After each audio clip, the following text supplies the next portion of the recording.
रखते हैं कि ठीक होंगे, स्वस्थ होंगे। ठीक है, आज मैं लेके आया हूँ क्लास 9th और 10th का एक टॉपिक है इलेक्ट्रॉनिक विन्यास, जो क्लास 10th का भी और 10th का भी बोर्ड में कई बार पूछा है। ठीक है, तो सबसे पहले हम जानेंगे कि इलेक्ट्रॉनिक विन्यास क्या होता है। देखो, किसी तत्व के विभिन्न कक्षाओं में इलेक्ट्रॉनों का वितरण यानी बांटना इलेक्ट्रॉनिक विन्यास कहलाता है। मतलब कि उसकी जितना भी कोई तत्व है, जैसे जानते हैं तत्व कितना है, अभी वर्तमान में 118 के आसपास खोज हो गया है, लेकिन 114 का ही किताब में भी दिया हुआ है, इसीलिए अभी हम लोग 114 लेकर ही चलेंगे।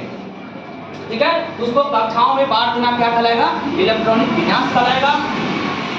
तो पहला वैज्ञानिक था नील्स बोर, जिन्होंने इलेक्ट्रॉनिक विन्यास लिखने का तरीका बताया।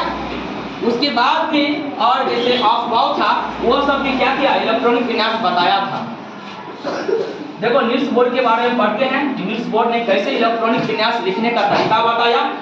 तो सबसे पहले ये जानना है कि इन्होंने कक्षा के अनुसार लिखा इलेक्ट्रॉनिक विन्यास। जो इलेक्ट्रॉनिक विन्यास नील्स बोर ने जो इलेक्ट्रॉनिक विन्यास लिखा, किसके अनुसार लिखा, कक्षा के अनुसार लिखा।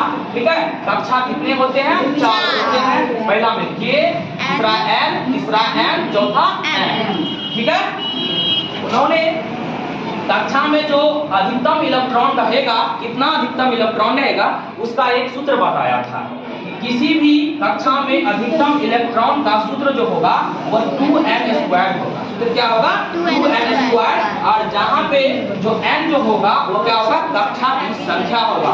ठीक है, n क्या होगा, कक्षा की संख्या। जैसे k का हम निकालेंगे तो कितना लेंगे, n का मान 1 लेंगे। L का निकालेंगे कितना लेंगे, 2 लेंगे। M का निकालेंगे तो कितना लेंगे, 3 लेंगे। और N का कितना लेंगे, 4 लेंगे। तो पहला कक्षा हम प्रथम कक्षा K का निकालते हैं कि प्रथम कक्षा K में अधिकतम इलेक्ट्रॉन कितना होगा। ठीक है, फार्मूला क्या होता है, 2n²। तो 2 गुना और n का मान कितना होगा, पहला कक्षा है इसलिए n का मान 1 होगा। 2 और 1 का स्क्वायर कितना होता है, 1। 2 गुना 1 कितना होगा, 2। तो पहला कक्षा में अधिकतम इलेक्ट्रॉन कितना रहेगा, 2 रहेगा। दूसरा कक्षा निकालते हैं L का, वही फार्मूला होगा 2n²।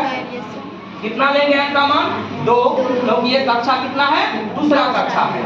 तो 2 लिए, 2 का स्क्वायर 4, 4 गुना 8, यानी दूसरा कक्षा में कितना अधिकतम इलेक्ट्रॉन रहेगा, 8 रहेगा। और तीसरा कक्षा है M में कितना लेंगे, n का मान 3, क्योंकि तीसरा कक्षा है। 3 लिए तो 3 का स्क्वायर 9, 9 गुना 18। तीसरा कक्षा कितना इलेक्ट्रॉन रहेगा, 18 इलेक्ट्रॉन रहेगा। अब चौथा कक्षा देखते हैं N में, तो N में कितना इलेक्ट्रॉन होगा, 4, क्योंकि N का मान कितना होगा, इसमें 4 होगा, क्योंकि चौथा कक्षा है। तो 4 का स्क्वायर 16, 16 गुना 32, यानी चौथा कक्षा में कितना अधिकतम इलेक्ट्रॉन रहेगा, कितना 32 रहेगा। ठीक है, ये उसका पहला नियम था। दूसरा नियम बताया था कि सबसे बाहरी कक्षा में अधिकतम इलेक्ट्रॉन 8 हो सकता है। जैसे इलेक्ट्रॉनिक विन्यास हम लिखते हैं नील्स बोर के अनुसार, तो उसके अनुसार लिखेंगे तो बाहरी कक्षा में जो सबसे अंतिम कक्षा होगा उसमें अधिकतम कितना इलेक्ट्रॉन रख सकता है, 8 इलेक्ट्रॉन रख सकता है। उससे अधिक हम नहीं रख सकते, 9 नहीं रख सकते हैं, 10 नहीं रख सकते हैं, ये गलत हो जाएगा।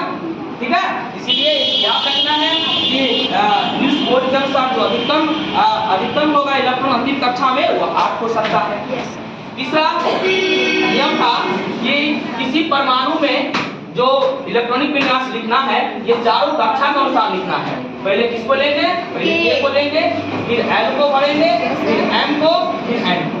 यानी क्या हुआ कि जैसे हम जानते हैं कि K में अधिकतम 2 इलेक्ट्रॉन रख सकता है, L में 8 रख सकता है, M में 18 रख सकता है और N में 32 रख सकता है। मेरे पास जितना इलेक्ट्रॉन रहेगा तो पहले K को भरेंगे, बच जाएगा, तब L में जाएंगे, फिर बच जाएगा तो N में जाएंगे, फिर बचेगा तो हम N में जा सकते हैं। ठीक है, नहीं बचेगा, जहाँ पे खत्म होगा वहीं खत्म कर देंगे। एक एग्जाम्पल लेते हैं।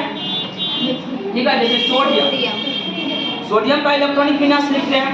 सोडियम का संकेत क्या होता है, Na, इसका 11 होता है परमाणु संख्या और शेष होता है द्रव्यमान संख्या। जैसे K की बात करेंगे तो K में कितना इलेक्ट्रॉन रहता है, 2 दे दिए। मेरे पास कितना इलेक्ट्रॉन है, 11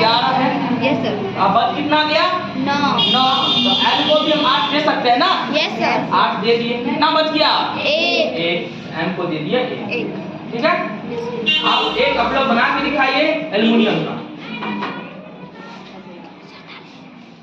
ठीक है, जो नहीं बनाया वो मिला। एल्युमिनियम की बात करेंगे, कितना इलेक्ट्रॉन है? 13। तो पहला बात करेंगे के में। यस। तो के में कितना इलेक्ट्रॉन आ सकता है अधिकतम? 2। इसमें 2 दे दिए। मेरे पास बचा कितना अभी? 11 बचा हुआ है। Yes sir. अभी एल में कितना जाएगा? 8। कितना खर्चा हो गया? 8 और 10। कितना बच गया? 3। अब M कितना ले सकता है? 18। Yes sir. मेरे पास कितना बचेगा? 3 बचेगा 3। इसमें कितना बचेगा? 0। अब एक बात इसमें एक याद रखना है, ये क्या हुआ, जितना 114 तत्व इस सब पर लागू नहीं हो सका, ये केवल